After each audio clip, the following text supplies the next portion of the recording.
안녕하세요 기철 여러분들, 귀멸의 기영입니다. 드디어 본격적으로 무장과의 결투가 시작된 무한성. 정말 이번 작품은 아카자의 눈물 없이 볼 수 없는 스토리가 백미였는데요. 무한성에 등장한 혈기를 비롯해 이전에 등장했던 12기혈까지 어떤 혈기들이 순위를 차지했는지 한번 알아보도록 하겠습니다.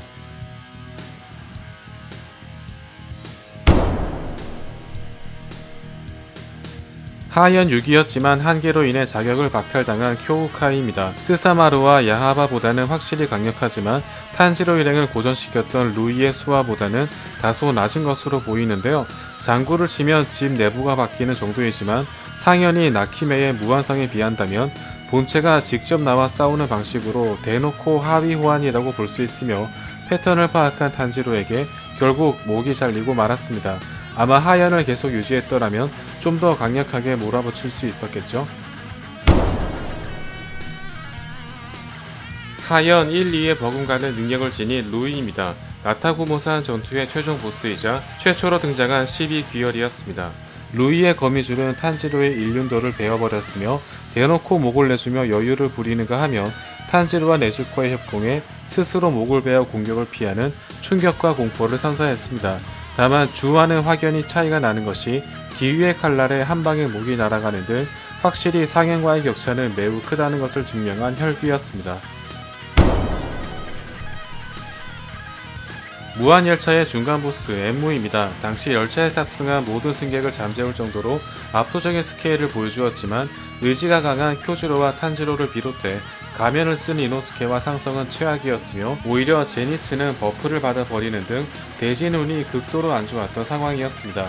아마 다른 상대였다면 결과는 달랐을 것으로 추정되는데요. 다만 열차 맨 앞에 있는 본체 위치를 파악하기 까다로웠으며 열차 전체를 컨트롤하는 압도적인 스케일, 주 한 명과 기살대원 여러 명이 합세해야 할 만큼 확실히 카이가쿠나 다키보다는 임팩트가 넘치는 전투였습니다.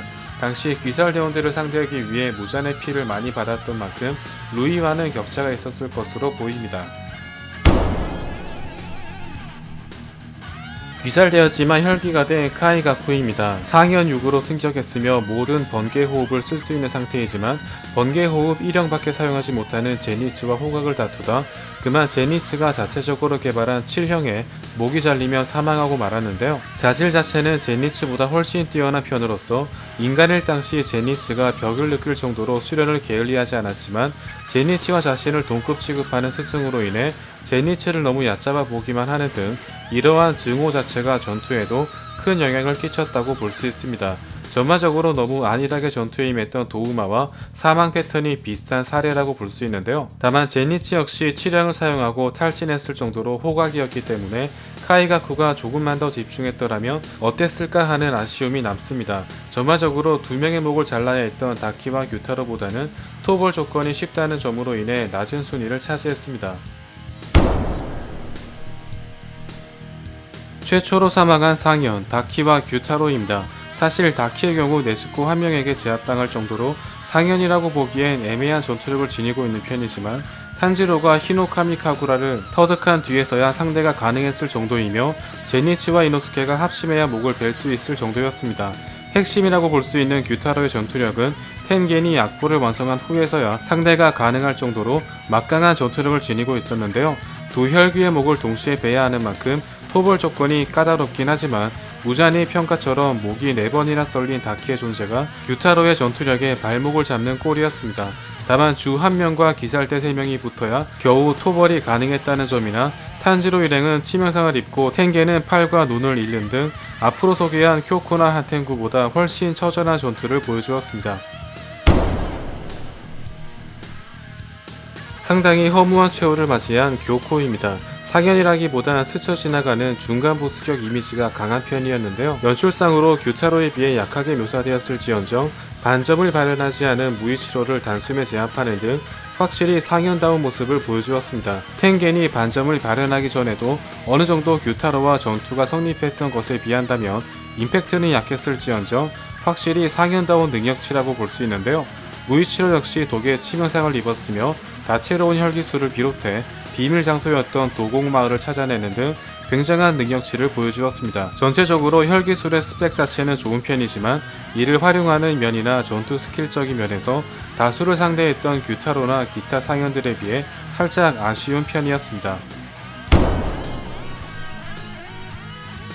무한성 내에서는 절대적인 힘을 지닌 나키메입니다. 주조차 반응하기 힘든 속도로 무한성 구조를 마음대로 바꿔버릴 수 있으며 위치를 못 찾는다면 영원히 상대방을 헤매게 만들어 버리는 등 효우카이의 완벽한 상위 호환으로서 그야말로 토벌 난이도는 극악이라고 해도 과언이 아닙니다. 이로 인해 딱히 전투에 전면적으로 나서지 않아도 상대방을 다람쥐 쳇바퀴 돌릴 수 있는 유일한 혈기라고 볼 수 있는데요. 다만 공격 수단이 전무한 탓에 나키멘을 상대했던 미츠리와 오바나이는 다른 상현을 상대했던 주들에 비해 별다른 피해를 크게 받지 않았습니다. 다만 무한대로 공간을 바꾸고 상대방을 다른 장소로 이동시키는 등 마음만 먹으면 충분히 귀살대 전원을 끔살시키는 것도 가능했을 테지만 오히려 무잔히 독을 해독하는 시간을 벌기 위해 주들을 상현에 보내면서 상현들이 모조리 사망하는 등 되려 팀킬을 한 꼴이 되고 말았습니다. 토벌 조건이 극도로 까다로웠던 한텐구입니다. 히노에다 공격부터 하나하나가 치명성에 가까웠을 정도였으며 최종 단계인 조아쿠텐의 경우 반점을 발현한 미츠리를 압도적으로 제압할 정도였는데요. 다만 본체의 목을 베지 못하면 태양빛 외에는 방법이 없을 정도로 토벌 조건이 매우 까다로우며 본체의 크기가 매우 작은 데다가 이동 속도가 병력 일섬에 버금갈 정도였으며 목 부위는 매우 단단하여 주급이 아니면 절대 뵐 수 없는 극악의 난이도를 지니고 있었습니다. 다만 이론상으로 무한성으로 움직이고 원하는 곳으로 상대를 이동시킬 수 있는 나키메가 토벌 조건은 더 어려울 것으로 보이는데요. 다만 조아쿠텐을 제외한 본체의 전투력은 크게 의미 없다는 점이나 분신과 힘을 분산한다는 점 등으로 인해 상현 3으로 오르기에 매우 어려웠을 것으로 보입니다. 명실상부 이번 무한성의 진 주인공 아카자입니다. 영화 시간의 4분의 1을 할애해가며 묘사된 아카자의 과거는 정말 눈물 없이 볼 수 없는 감동을 일으켰는데요. 아카자가 도우마보다 랭크는 낮을지언정 아카자를 절대 무시할 수 없는 이유는 다음과 같습니다. 일단 상대했던 귀살대가 내비치는 세계를 터득한 탄지로와 주 중에서 최상위권인 기유 등 귀멸의 칼날 전체를 통틀어 가장 빡센 전투 중 하나였으며 도우마가 상대했던 귀살대는 시노부와 카나오, 이노스케 등 상대적으로 약한 인물들이었습니다. 물론 랭크는 도우마가 더 높은 편이지만 너무 느슨하게 전투를 치른 것과 시노부의 독을 몸에 주입한 것을 모르고 그만 여자라면 일단 먹고 보는가 하면 상대했던 3명을 충분히 압도할 수 있음에도 불구하고 패배하는 등 전투에 임하는 자세는 아카자보다 떨어졌다고 해도 과언이 아닙니다. 이와는 반대로 아카자는 목이 잘렸음에도 의지를 발휘해 목을 재생해가며 계속 전투를 이어갔으며 탄지로와 기우의 체력이 상당히 떨어졌기 때문에 마지막 스스로 목숨을 버리기 전까지 이 둘을 압도했을 정도로 상대방의 실력에 대한 존중과 결의, 전투에 임하는 자세 등 도우마보다 훨씬 명승부를 펼쳤다고 해도 과언이 아닙니다. 물론 도우마 혈기술이 얼음 공기로 폐에 손상이 가는 등 귀살대를 상대로 상성이 더 좋긴 했지만 애니메이션에서 묘사된 아카자의 모습은 훨씬 압권이었습니다. 살짝 허무한 최후를 맞이한 도우마입니다. 본인이 흡수한 시노부의 몸속에 독이 있다는 사실을 몰랐기 때문에 눈알이 떨어질 정도로 심각한 데미지를 입게 되는데요. 이로 인해 이노스케의 마카파 검술에 당하는가 하면 카나오가 시력까지 잃어가며 공격을 잃고 일격을 날린 탓에 그만 목이 잘려 사망해버리게 됩니다.